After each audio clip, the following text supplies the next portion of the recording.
Reading more of this book, Illuminati 666 by William Hosea Sutton. I'm on page 126, just finishing off the last video, reading about the satanic rock bands and backmasking.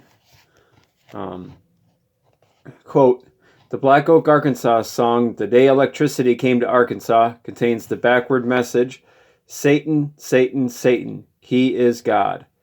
Although the Beatles songs do not mention the name Satan in their White Album, still it is the Beatles song, Revolution No. 9, with which Charles Manson was obsessed. Charles Manson, a Satanist himself, believed that the Beatles, as modern-day prophets, were telling Manson through their songs what he was to do and what was going to cause the Battle of Armageddon. Manson's disciples also believed that the Beatles' songs were speaking to Charles Manson, especially the song in their so-called White Album. For instance, in the song I Will can be heard, quote, and when at last I find you, your song will fill the air. Sing it loud so I can hear you. Make it easy to be near you, unquote. Manson interpreted this to mean the Beatles wanted him to make an album too. He firmly believed that he was Christ and the Beatles were looking for him.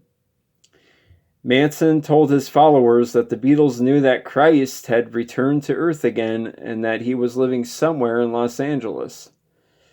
Here is confusion. John Lennon, as we saw, was Antichrist.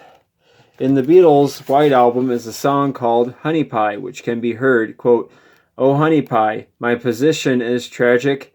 Come and show me the magic of your Hollywood song, unquote. The song goes on to say, quote, oh, honey pie, you are driving me frantic. Sail across the Atlantic to be where you belong, unquote. In January and February of 1969, just after the White Album was released, Manson and his disciples tried to contact the Beatles through several telegrams, letters, and through telephone calls to England to invite the Beatles to cross over the Atlantic and join him in Death Valley. However, they were without success. Manson told his followers that in the Beatles' White Album were found the messages that would set up things for the revolution he believed was the Battle of Armageddon. There were actually 5 songs that Manson and his disciples took, more than the others found on the album, that they believed were messages directed to him. They were Blackbird, Piggies, Revolution 1, Revolution 9, and Helter Skelter.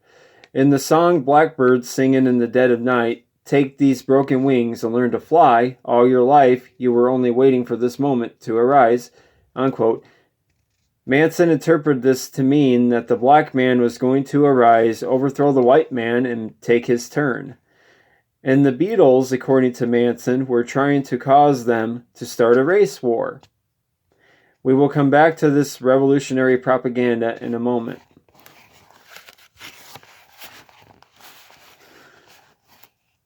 That was the official motive in court by the prosecutor, that the prosecutor came up with, Vincent Bugliosi. Of course, there's been a lot of debate back and forth on, whether that was completely accurate or true. One thing I want to point out that's interesting is that a number of sources that I read, from the Myron C. Fagan videos to some of the writings of Swinburne Clymer, who is Illuminati, did talk about some racial tension in some of their books. Clymer in his Age of Treason, and Myron C. Fagan in his books. I just thought that was interesting that Manson also pushed that. And of course, we're seeing it's died down a lot compared to when it started with this whole coronavirus, the George Floyd riots. But they were really, trying to get their chaos going with that. But I guess we'll see how much more chaotic it goes. To understand this satanic delusion, we need to see how Manson butchered the Holy Scriptures to support his prophecy of Helter Skelter, Armageddon. In Revelation chapter 9, verse 1, we read, quote, and the 5th angel sounded, and I saw a star fall from heaven onto the earth. and to him was given the key of the bottomless pit. Now Manson's interpretation of the bottomless pit is a cave underneath Death Valley where his chosen people, the family, would go during the Negro Revolt, helter-skelter, that he said the Hopi Indians knew about. Manson said his family were the original Christians reincarnated, and that the Romans had returned as the establishment. Hence, Manson and his chosen people would remain in this secret paradise underneath Death Valley until his chosen people grew to the number 144,000. Manson told his disciples that the bottomless pit has a golden city with a river of milk and honey that runs through it, and a tree that bears 12 kinds of fruit, a different fruit each month. You don't need to bring candles nor any flashlights down there because the walls will glow and it wouldn't be cold or be too hot. There would be warm springs and fresh water, and people would already be down there waiting for him. The first 4 angels of Revelation, chapters 8 and 9, Manson interpreted to be the 4 beetles, and the locust insects were describing the beetles also because, quote, they had hair as the hair of women, unquote. Revelation chapter 8, verse 9. Out of the mouths of the 4 angels, according to him, the beetles, issued fire and brimstone. In Revelation chapter 9, verse 17, the fire and brimstone came out of the mouths of the horses, not the 4 angels as Manson misinterpreted. This fire and brimstone represented the lyrics, according to Manson, the power of the songs of the Beatles. Their breastplates of fire were the electric guitars. Their shapes, quote, like unto horses prepared unto battle, were their doom buggies. The horsemen, who numbered 200,000 and who would roam the earth spreading destruction, were the motorcycle gangs, and the 5th angel, according to Manson, was himself. Now in Revelation chapter 9, verse 4, it talks about the seal of God in their foreheads.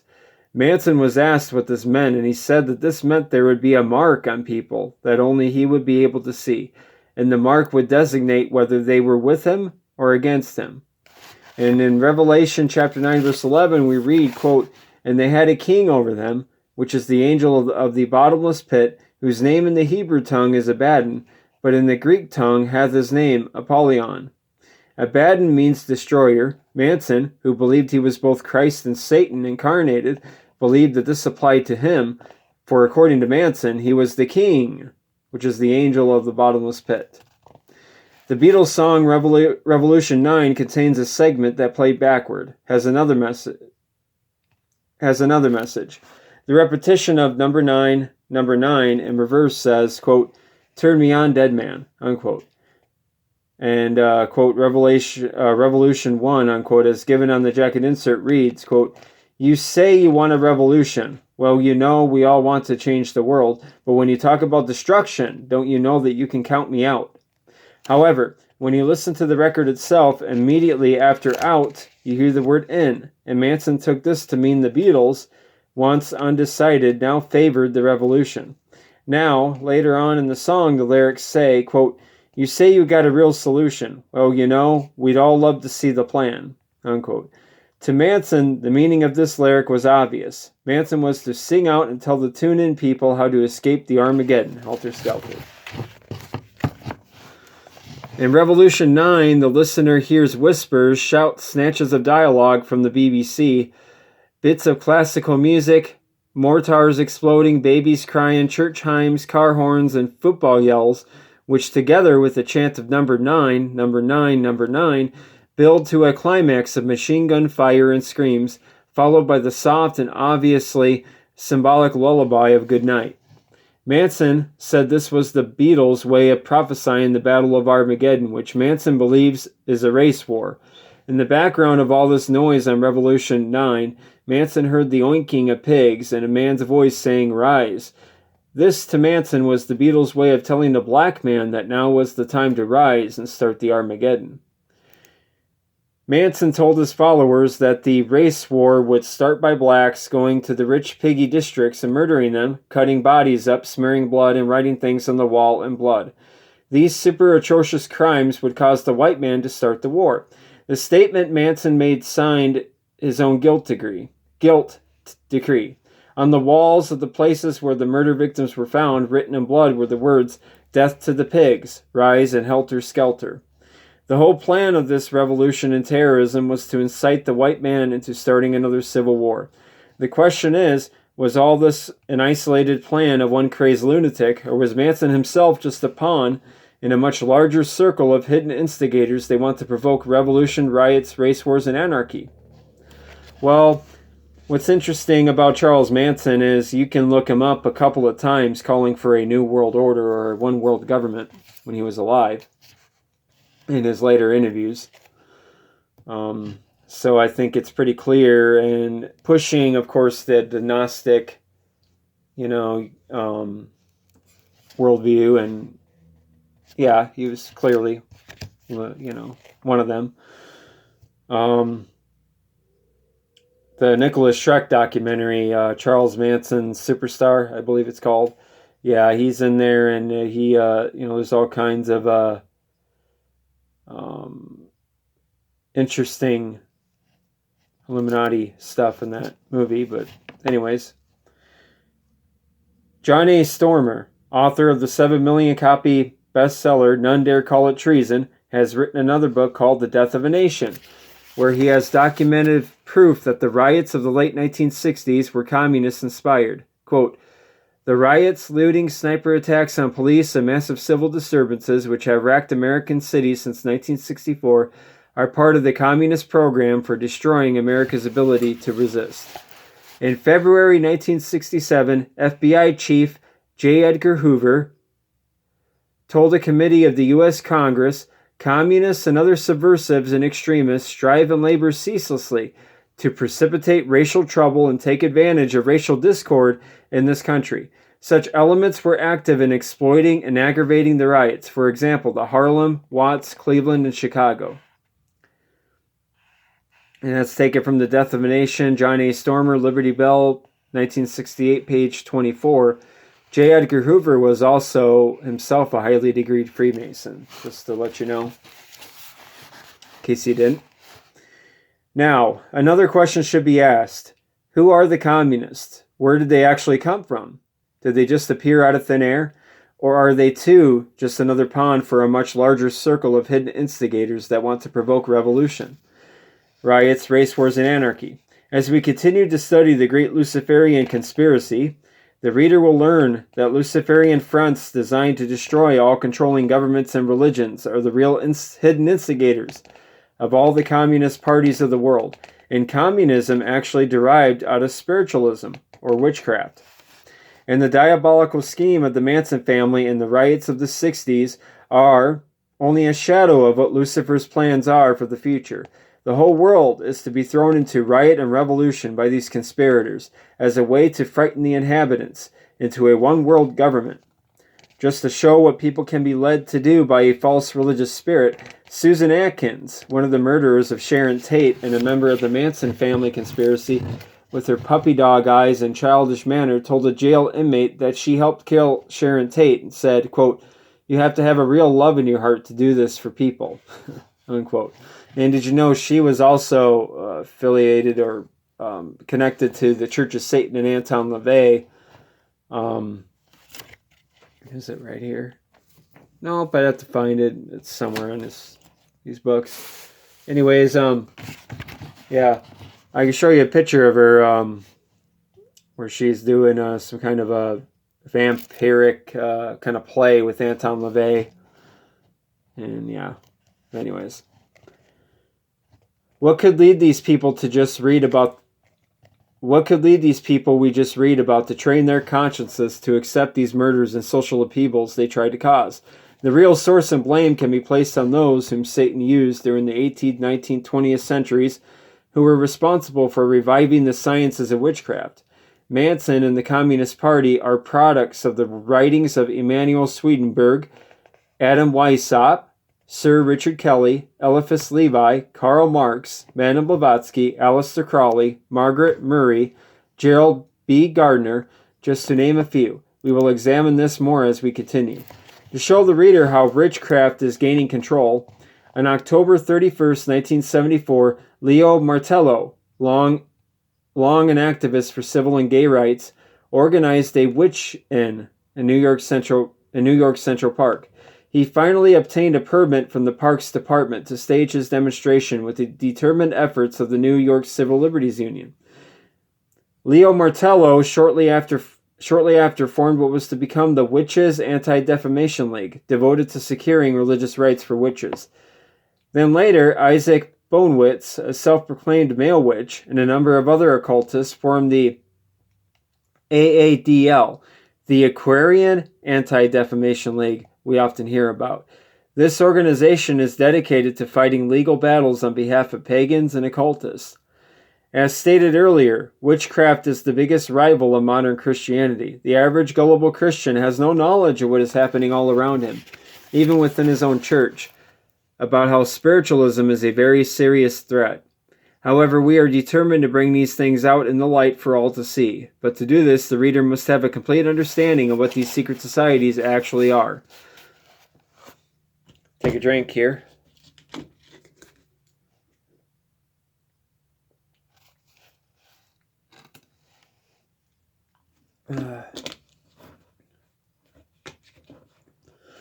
Like witchcraft, Freemasons are bound by oaths and obligations under the pain of death if they should prove willfully guilty of violating any part of their solemn oaths or obligations.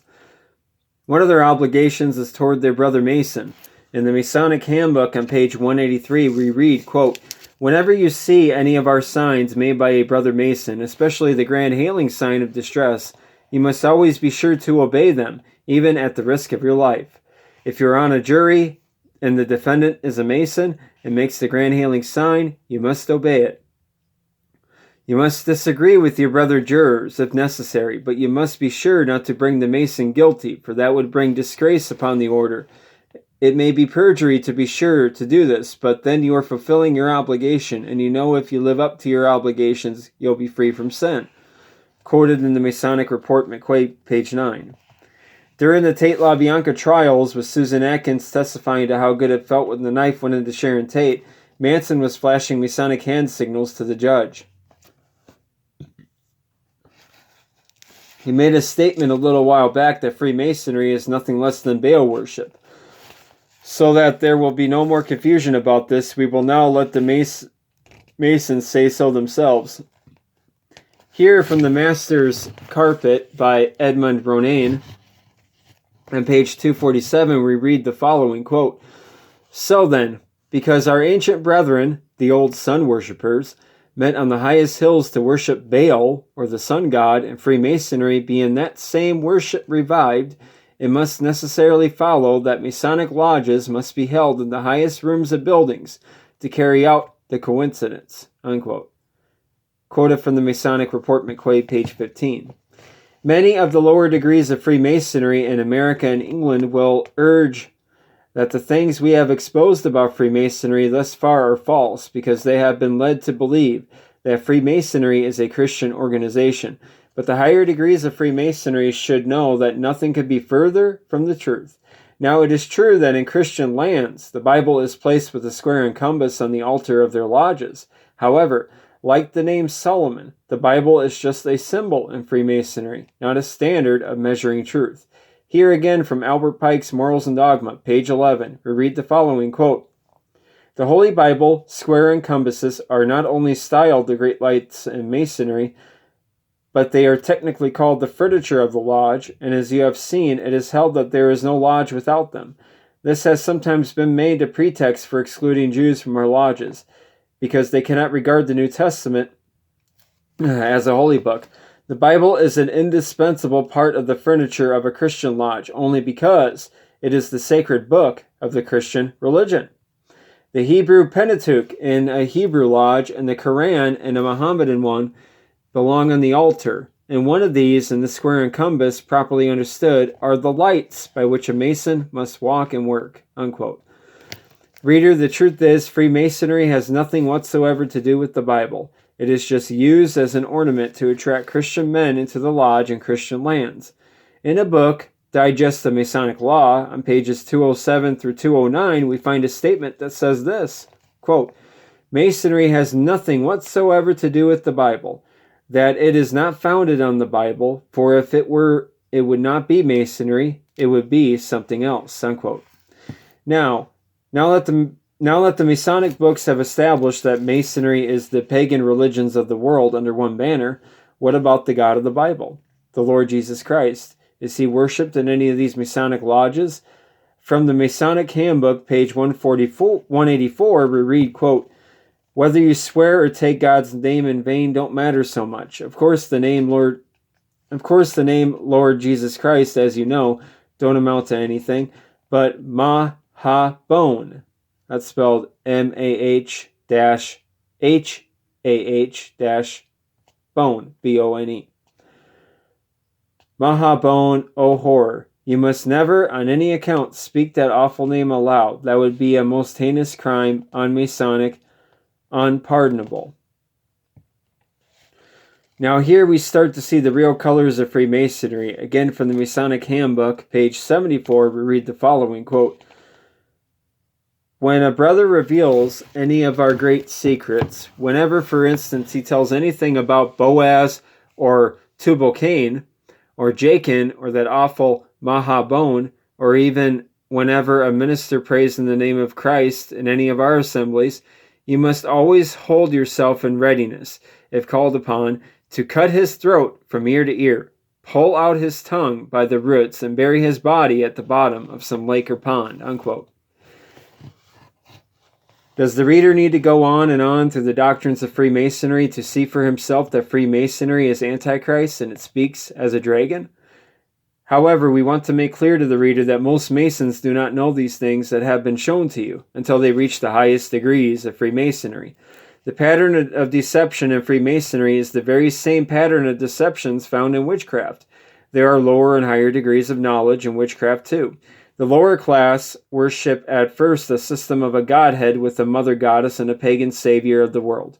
In Egypt, the godhead of sun worship was Osiris, the sun, Isis, the moon, and Horus, the star. In Babylon, they were Baal, Ishtar, and Tammuz. In Mexico, they were Teotl, Coatlicue, and Quetzalcoatl.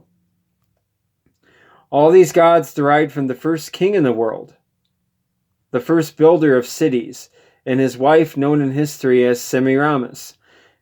Nimrod and his wife Semiramis are where all the sun gods and moon goddesses can be traced, and so is it with the religion of Freemasonry.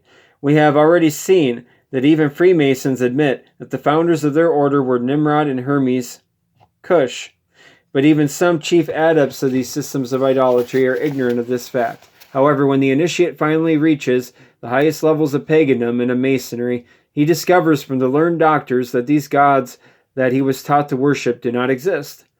Initiates are taught to worship these gods at first because within the worship of these gods are knowledge of secret sciences of the universe, and the worship of these gods will teach to the student of Freemasonry the discipline of a close-knit civilized society which is beneficial to mankind.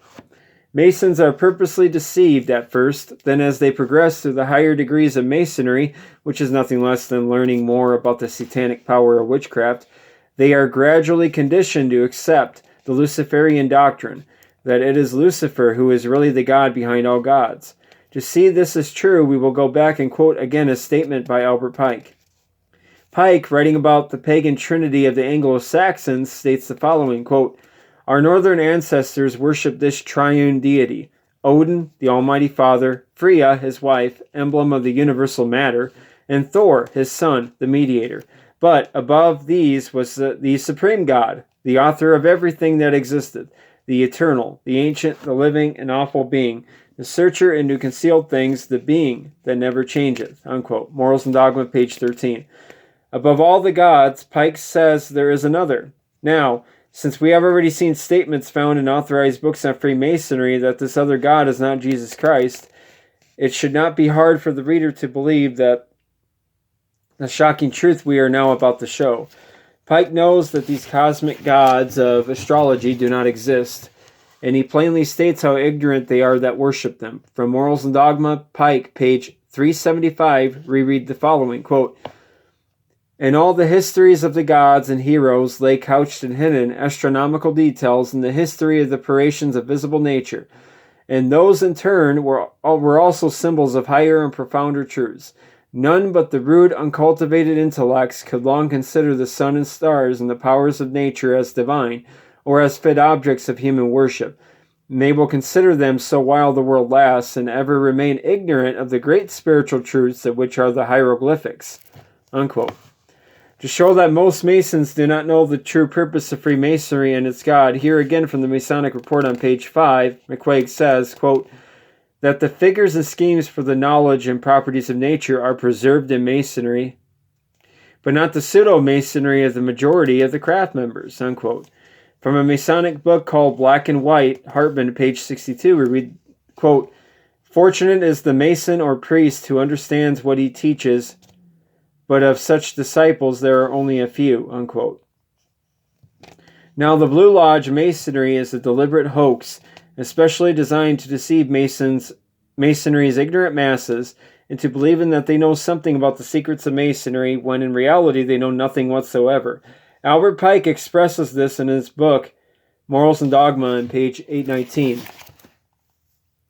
"The blue degrees are but the outer or portico of the temple. Part of the symbols are displayed there to the initiate, but he is intentionally misled by false interpretations. It is not intended that he shall understand them, but it is intended that he shall imagine he understands them. Their true explication is reserved for the adepts, the princes of Masonry. The whole body of the royal and sacerdotal art was hidden so carefully centuries since in the high degrees, as that it is even yet possible to solve many of the enigmas which they contain. It is well enough for the mass of those called Masons to imagine that all is contained in the blue degrees, and whoso attempts to undeceive them will labor in vain, and without any true reward violate his obligations as an adept. Masonry is the veritable Sphinx, buried to the head in the sands heaped round it by the ages," unquote. From the very first deception in the Garden of Eden unto this present day, Satan has caused man to err from the true God by keeping him busy in seeking things that lead away from God. By kindling a desire in Adam and Eve to go outside the law of God, Satan caused Adam and Eve to lose eternal life. It was self-indulgence and self-glorification that led Eve to seek this mysterious knowledge of good and evil. Satan told Eve by taking the fruit of the tree of knowledge, her eyes would be open and she would become as gods. In other words, she would reach the great heights of wisdom. Her curiosity was aroused, and Satan kindled a desire in her to want to know about this forbidden knowledge. This same voice has been preserved and heard throughout the mouths of the adepts of Freemasonry and all other secret societies and religions that teach Babylonian precepts. This same trap that made Eve fall into a snare of the devil is used the same way today. The same forbidden knowledge Satan used on Eve is today called the mysteries. In the Bible, it's called Mystery Babylon the Great, the mother of harlots and abominations of the earth. Revelation 17, verse 5.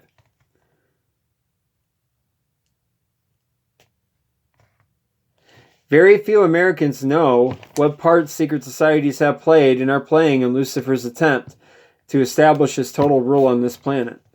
This is and has been a gradual attempt to overthrow Christianity and Jesus Christ. As we stated before, what Lucifer tried to do in heaven, this world now is experiencing. Instead of a struggle only between Lucifer and his angels, and Christ and his angels, the conflict is now between Christ and his people who have his spirit, and Lucifer and his people who are possessed by him and his devils. Satan is pouring out his power to his human agents to work miracles and lying wonders without measure, to deceive and destroy the very elect of God if possible. Quote, "Woe to the inhabitants of the earth and of the sea, for the devil is come down unto you, having great wrath, because he knoweth that he hath but a short time," unquote. Revelation chapter 12, verse 12. And I'm going to stop there for till I make the second video. And then I am going to finish my second video. Thank you for watching and listening. Take care.